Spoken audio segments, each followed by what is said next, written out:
Welcome to my channel. अस्सलामुअलैकुम।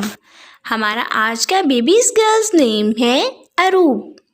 अरूब की English में स्पेल्स है AROOB अरूब। इस नेम का जिन्स है लड़की और मज़हब है मुस्लिम।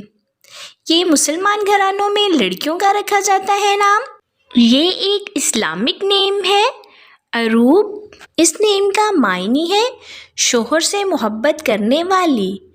अरूब इस नेम को हम रख सकते हैं अरूब फातिमा, अरूब ज़ैनब।